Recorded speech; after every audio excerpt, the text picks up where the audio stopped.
Pessoal, tudo bem? Mais um livro aqui e a gente vai estudar agora Ler, Escrever e Resolver Problemas.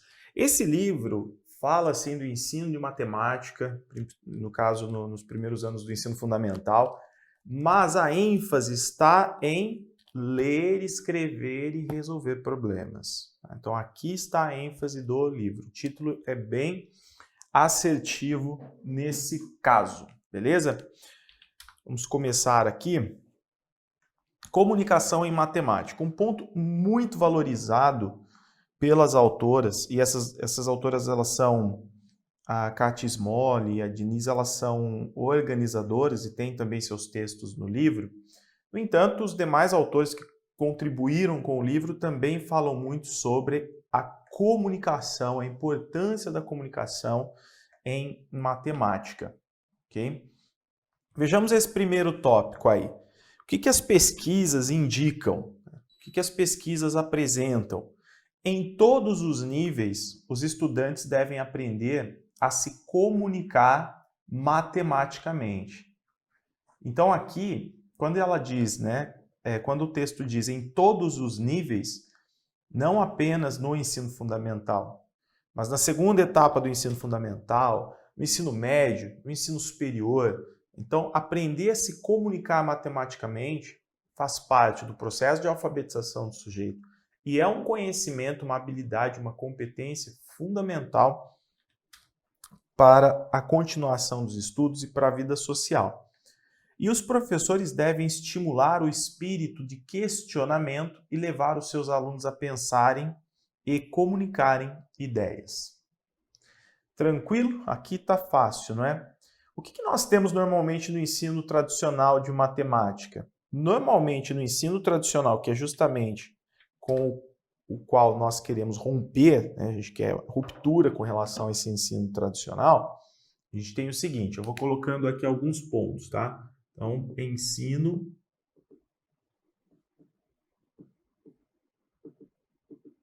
tradicional de mate. Aqui nós temos então a ideia do silêncio, do prestar atenção no que o professor está fazendo, do cálculo mecânico,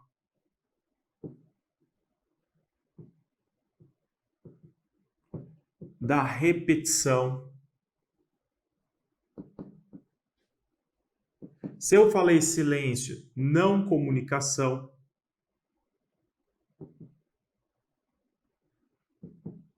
A ideia de resposta exata. A ideia de cópia. Aquilo que o professor faz da forma como o professor faz é que é correto. Então aqui nós temos características do ensino tradicional e do trabalho pedagógico em torno do ensino tradicional de matemática. Repito. Silêncio, cálculo mecânico, repetição, não comunicação, resposta exata, cópia. Ao longo desse livro a gente vai perceber que as autoras rompem com esse ensino mais tradicional. Então, Vinícius, o que mais que eu preciso saber disso aí? O que vai cair na minha prova? Simples, olha lá. Papel da comunicação em matemática. Por que se comunicar? Porque ela exerce um papel importante. Ajudar os alunos a construírem um vínculo entre as noções informais e intuitivas e a linguagem abstrata e simbólica da matemática. Vamos comentar esse ponto aqui. E, na verdade, esse ponto ele diz muito do que o livro nos propõe. Nós falamos sobre resolução de problemas, a gente vai continuar falando sobre resolução de problemas. Mas focando agora na questão da comunicação, a importância da comunicação. Primeiro, o que nós estamos prevendo aí no ensino de matemática? Qual que é o nosso ponto de partida? Vamos esquematizar isso? Vamos lá, ó. Ponto de partida. Você está lendo o livro, um texto, e está pensando, esquematizando dessa forma. Olha lá. Ajudar os alunos a construírem um vínculo entre suas noções informais e intuitivas. Opa! Então, o ponto de partida aqui são as noções dos alunos, os seus conhecimentos prévios, as noções dos alunos. Então, nós vamos respeitar as suas noções, nós vamos partir dessas noções, dos seus conhecimentos prévios, mas nós vamos estacionar nessas noções? Vou ensinar matemática, o que o aluno já sabe, informalmente falando, já está bom já. Lógico que não. Lógico que não. Então, nós vamos partir de noções informais e intuitivas, de conhecimentos prévios, enfim, mas nós vamos rumo à linguagem abstrata e simbólica da matemática. Eu quero que o aluno se desenvolva. Então, nós temos um ponto de chegada.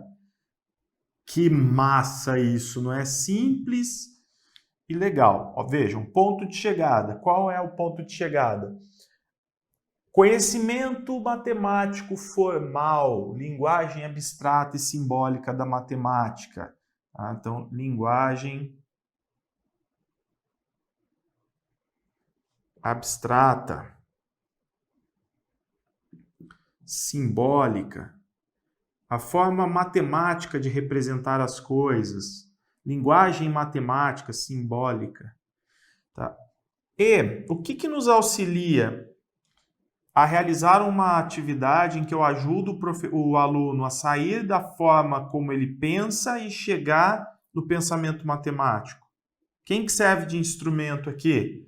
A comunicação, as atividades de comunicação, por tudo aquilo que nós vamos ver aqui. O livro fala o tempo todo na importância de realizar atividades com os alunos e fazer com que os alunos possam comunicar como eu fiz, o que eu pensei, como o outro fez, o que tem de coerente, de incoerente, o que tem de certo e de errado na visão dos alunos, como que o professor vai intervir. Tudo isso envolve um cenário de comunicação, beleza? Então vejam aqui, a comunicação é utilizada como um recurso. Tá? E a comunicação, um ponto muito importante, é que ela leva a um pensar coletivo. Tá? Por quê? Porque as pessoas vão apresentar como elas pensam. Os alunos vão apresentar ali seus pontos de vista. Então, os alunos vão apresentar o seguinte: como que eu pensei? Como que eu organizei o meu pensamento? Como que eu resolvi? Que caminho eu utilizei? Então, na comunicação, nós temos aqui um pensar coletivo. E um auxilia, influencia o outro, não é? Pensar coletivo. E dentro desse pensar coletivo, um ponto muito importante olha que belezinha que vai ficar isso aqui, ó, trocando as cores, né?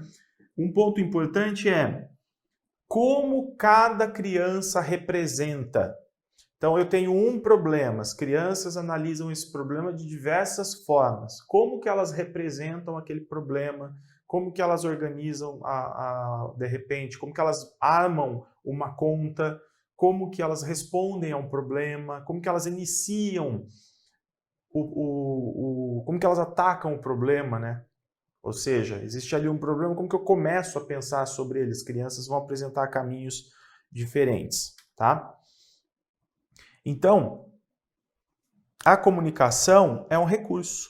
Ela auxilia a criança a estabelecer conexões entre suas concepções espontâneas, que é aquilo que ela já sabe, que ela tem, inclusive, de forma intuitiva, e o que está aprendendo de novo, promovendo, assim, uma aprendizagem significativa, que é a correlação, né? O que eu sei e depois a elaboração do conhecimento a partir do que eu sei.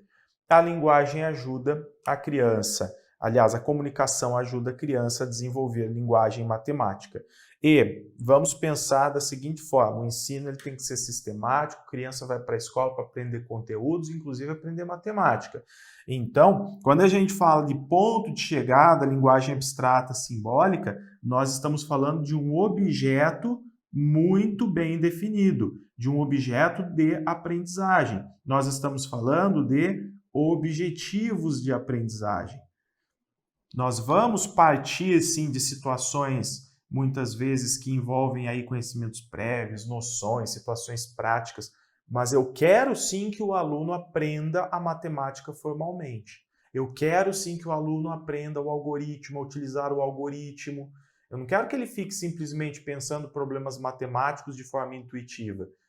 Eu vou partir disso e mostrar para a criança que aprende-se matemática também a partir da pesquisa, a partir da imaginação, da criatividade, das representações.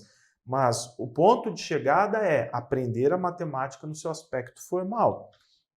Maravilha! E para isso, para auxiliar a comunicação em matemática, a gente tem um ponto muito importante, que é a oralidade em matemática. Olha lá, oralidade em matemática. Que diz assim, ó, pela natureza científica da matemática, seu recurso básico de comunicação é a escrita. Então, por exemplo, quando eu faço assim, ó, 2 é maior do que 1. Tá vendo? Eu posso utilizar a oralidade. Aqui é maior do que lá. A criança, né, utilizando a oralidade, ela usa a sua forma de falar, a sua forma de utilizar as palavras, o seu próprio discurso. Então a criança vai dizer, aqui tem mais do que ali porque alguém colocou, enfim. A oralidade está fazendo com que a criança possa não apenas expressar o que ela está vendo, mas refletir sobre o que está acontecendo. E qual é o ponto de chegada? A capacidade de se expressar matematicamente a partir da comunicação escrita. É quando a criança utiliza os símbolos matemáticos, inclusive para encurtar o caminho, porque o símbolo matemático nos ajuda a encurtar o caminho. É muito mais rápido oferecer uma resposta, escrever matematicamente, do que explicar falando. Mas, para eu colocar a criança em contato com a matemática, para gerar interesse, reflexão, pesquisa e aprendizagem, a oralidade é sim muito importante, ok? Então, pela natureza científica da matemática, seu recurso básico de comunicação é a escrita. Por isso, ela toma emprestadas, e isso pode cair na sua prova. O que a matemática empresta da língua materna, no caso da língua portuguesa?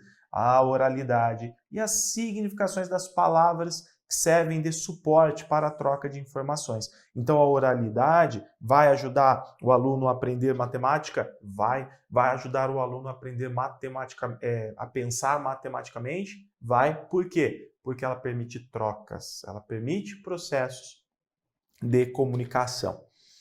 Então, é um recurso muito acessível, né? A oralidade é um recurso muito acessível na escola. Eu posso rapidamente perguntar para os alunos o que eles pensaram, o que eles fizeram, e eu já tenho as respostas. Nós temos aqui, então, oportunidades para os alunos falarem das aulas, faz com que eles sejam capazes de conectar sua linguagem, seu conhecimento e suas experiências pessoais com a linguagem da classe e da área do conhecimento que se está trabalhando. Beleza? Representações pictóricas em matemática. Representações pictóricas em matemática. Desenhos, pessoal. Então, vejam que o processo comunicativo ele pode acontecer através da oralidade, através das representações pictóricas e nós vamos ver daqui a pouco também através da escrita. E você vai ver que isso cai em prova, eu vou te mostrar depois resolvendo exercícios. Representações pictóricas, exemplo, o uso de retângulos quadriculados para dar suporte à ideia de multiplicação. Exemplo, esquematizado. Se eu fizer, por exemplo, 3 vezes 4, como que a criança pode fazer isso? Ela pode representar através de um desenho. Ela pode fazer assim, ó. Vamos ver se vai ficar bonitinho.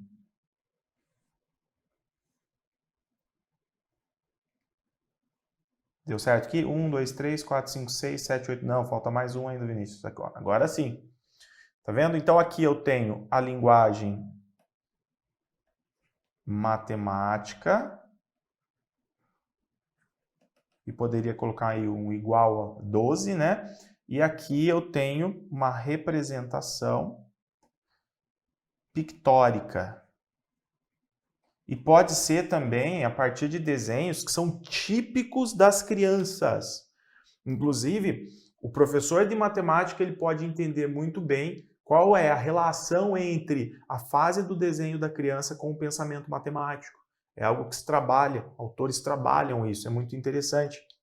Por quê? Porque a criança utiliza o desenho também em suas representações. Bom, para as crianças que ainda não escrevem, que não conseguem expressar-se oralmente ou que já escrevem, mas ainda não dominam a linguagem matemática, o desenho pode ser uma alternativa para que elas comuniquem o que pensam. Por isso que nós chamamos de representações. O que é uma representação? É a comunicação. Eu me expresso a partir do desenho para comunicar para o outro como eu vejo o objeto, como eu represento, como eu entendo o objeto, como eu significo o objeto. O desenho é um caminho. Inclusive um tipo de linguagem, né? Inclusive um tipo de linguagem. Uma outra coisa, gente, que é interessante, que eu vou colocar aqui como observação, é que o desenho ele pode ser utilizado também como um registro, tá? Então, ao final de uma atividade, o professor pode pedir, solicitar aos alunos que eles desenhem alguma coisa que represente aquela atividade como uma forma de registro. E o professor, obviamente, vai observar, né? Dependendo da forma como o aluno desenhou, o professor vai observar o que o aluno aprendeu, o que ele não aprendeu, o que ele percebeu, o que ele não percebeu. Beleza? E um ponto também que é muito importante do livro, que é o seguinte, anotem isso, hein? Anota isso aí. O livro vai dizer o seguinte, que a criança ela utiliza o desenho enquanto ela não se aproxima disso aqui, ó, da linguagem abstrata. Porém, mesmo após compreender a linguagem abstrata, já conseguir utilizar a linguagem simbólica da matemática, as crianças voltam para o desenho, elas recorrem ao desenho novamente para fazer outros tipos de representações ou continuam tendo o desenho como um auxiliar do seu pensamento, das suas representações, mesmo depois de desenvolver ali linguagem abstrata e simbólica, ok? Então tá, o que mais? E aqui nós temos uma terceira forma de trabalhar a comunicação em matemática, a partir da escrita. Escrever nas aulas de matemática. Você pode, de repente, perguntar assim, Vinícius, por que será que um grupo de nerds, de professores, professoras, vão escrever sobre ler, escrever e resolver problemas, falar de matemática? Justamente porque nós estamos dando ênfase aí a um momento de alfabetização das crianças. Maravilha! E nós sabemos que em alfabetização a criança não precisa ler e escrever apenas em língua portuguesa. Ela pode ler e escrever dentro de todas as atividades de todas as disciplinas, inclusive matemática. Ou seja, a matemática é um campo fértil para estimular a leitura e a produção de textos também, o que vai auxiliar não apenas no desenvolvimento do pensamento matemático, mas na alfabetização da criança como um todo, tá? Então vejamos aqui, escrever nas aulas de matemática. A gente vai juntar aqui, isso é muito importante. O oral, o desenho e a escrita se unem como recursos para serem explorados e utilizados, tá? Então não precisa ser um ou o outro, pode ser todos eles juntos. Vejam aqui, características da escrita. Primeiro, por que é interessante utilizar a escrita? Ela auxilia o resgate da memória. Se eu quero... o que você faz quando você precisa lembrar de alguma coisa? Você faz um bilhetinho, né? Você coloca lá um bilhete para lembrar alguém, você coloca uma coisa que eu acabei de fazer aqui. Acabei de fazer isso, tenho que participar de um seminário amanhã. Peguei um papelzinho e escrevi. Por quê? Porque ela auxilia justamente o resgate da memória. E 2, ela possibilita a comunicação à distância, no espaço e no tempo. Beleza? Eu posso escrever e alguém que não está comigo, mas que tem acesso a esse material, pode visitar essa produção. Não é? Escrever em matemática ajuda a aprendizagem dos alunos de muitas maneiras, encorajando a reflexão. Vejam que esse ensino de matemática que nós queremos, ele não é voltar aqui, ó, ele destoa dessa ideia de silêncio, cálculo mecânico, repetição, etc., Principalmente aqui, repetição, porque a matemática ela não está sendo trabalhada como um conteúdo acabado, ela está sendo trabalhada como um objeto de reflexão. Beleza? Então, ela sendo um objeto de reflexão, o professor precisa estimular a reflexão nos alunos. E a escrita ajuda, porque quando o aluno está escrevendo sobre o que ele fez, ele está querendo entregar o melhor possível. Como assim?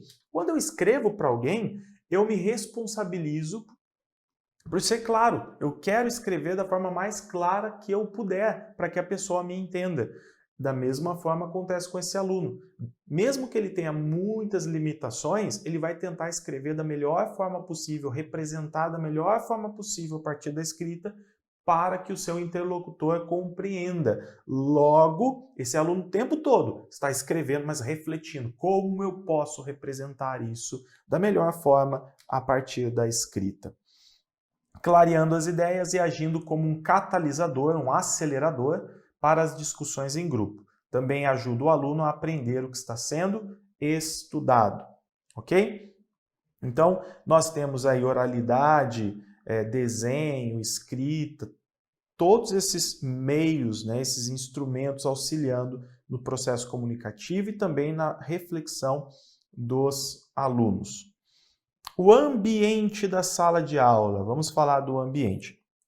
Mas antes, atenção, porque é muito comum em educação, nós temos que fazer a diferença entre ambiente e espaço. Isso é para tudo, em outras áreas também.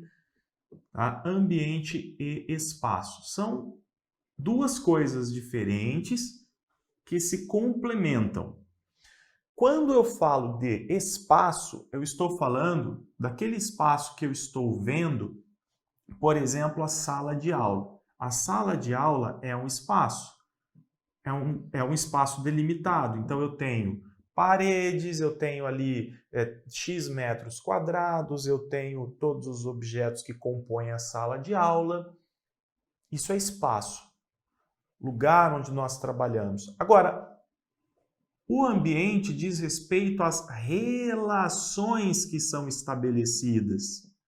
Relações estabelecidas dentro desse espaço. Dentro do espaço. Ah, Vinícius, entendi. Então, isso aqui, pessoal, quando você está lendo um texto de pedagogia, de educação, você precisa considerar essa diferença. Porque se você não considera essa diferença, você faz uma leitura equivocada do seu material. Repetindo, espaço, sala de aula, cadeiras, todos os elementos, características físicas. Relações estabelecidas dentro do espaço é ambiente. Então, veja, eu vou ter um ambiente tradicional se eu tiver isso aqui. Silêncio, cálculo mecânico, repetição, o professor não deixa o aluno falar, não tem comunicação, o aluno trabalha sozinho, isolado, resolvendo cálculos e buscando respostas exatas. Isso forma um ambiente tradicional. Agora, se eu pensar, por outro lado, em comunicação, reflexão, possibilidade de trocas, etc., já é um outro tipo de ambiente dentro do mesmo espaço, ok? Então, nós precisamos organizar muito bem esse ambiente, fazer com que ele estimule as trocas, processos de reflexão, metacognição, produção conjunta, dentre outros. Pesquisa, criatividade, imaginação, ok? Vejam lá, interações. Esse ambiente precisa garantir interações. Sem a interação social, a lógica da criança não se desenvolve plenamente. Porque é nas situações interpessoais que ela sente-se obrigada a ser coerente. É quando eu estou conversando com o outro, falando para o outro, que eu sinto a obrigação de ser coerente, de ser o mais claro possível, como eu acabei de falar com relação à comunicação escrita. Por isso que elas são tão importantes. Ah, e óbvio, se você levar isso para a psicologia da educação, nós vamos nos lembrar de Vygotsky, da ação de uma criança ou de um sujeito sobre outro na sua zona de desenvolvimento proximal, não é? O que possibilita as aprendizagens.